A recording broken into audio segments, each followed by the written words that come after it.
धनगर समाजाला मुंबई हायकोर्टाकडून झटका देण्यात आलाय। धनगर समाजाच्या आरक्षणाची मागणी हायकोर्टानं फेटाळली आहे।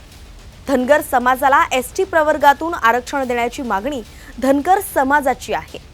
मात्र हायकोर्टानं आज निकाल देत ही मागणी फेटाळून लावली आहे। धनगर बांधवांना सध्या भटक्या जमाती या प्रवर्गाअंतर्गत आरक्षण मिळतंय। ते आरक्षण 3.5% आहे। 1985 साली यशवंत सेनेनं धनगर समाजाला एसटी प्रवर्गाचं आरक्षण देण्याची मागणी केली होती। तेव्हापासूनच धनगर समाज या मागणीसाठी संघर्ष करतोय। केंद्र सरकारची आरक्षणाची जी यादी आहे त्यामध्ये धनगड जातीला एसटी प्रवर्गाचं आरक्षण आहे। धनगर समाजाला एसटी प्रवर्गाचं आरक्षण मिळावं यासाठी वर्षानुवर्ष आंदोलन सुरू आहे।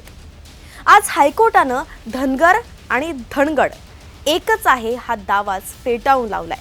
नेमका हा वाद काय, र चा ड कसा झाला पाहूयात।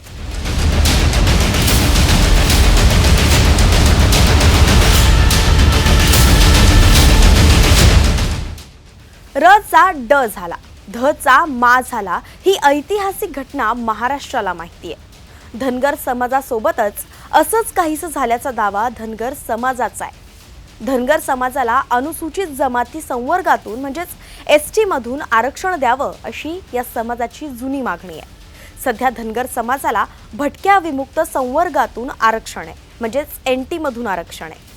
अनुसूचित जमातीच्या यादीतील धनगड आणि धनगर हे एकच असून इंग्रजीमध्ये आर ऐवजी डी असा शब्द वापरण्यात आला आहे।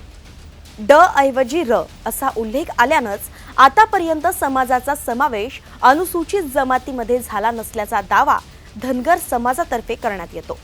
धनगर किंवा धनगड यापैकी कोणताही उच्चार असला तरी त्याचा अर्थ समान असल्याचा दावा समाजातर्फे करण्यात आलाय। धनगर समाजाला अनुसूचित जमाती प्रवर्गासोबत नोकरी आणि शिक्षणामध्ये आरक्षण द्या अशी मागणी करत 4 वेगवेगळ्या याचिका मुंबई उच्च न्यायालयात दाखल करण्यात आल्या होत्या। कोर्टानं आज याच सगळ्या याचिका फेटाळल्या आहेत। त्यामुळेच धनगर समाजापुढे आता सर्वोच्च न्यायालयात जाण्याशिवाय दुसरा पर्यायच नाहीये। सरकारनं मराठ्यांना आरक्षण दिलं तर धनगर समाजाकडूनही सरकारवर दबाव येण्याची शक्यता आहे। त्यामुळेच पुढे धनगर समाज हे आंदोलन कसं लावून धरतो ते आता पाहावं लागेल। तुम्हाला या निर्णयाबद्दल काय वाटतं कमेंट्समध्ये नक्की सांगा आणि अशाच माहितीसाठी न्यूज 18 लोकमतला फॉलो करायला विसरू नका।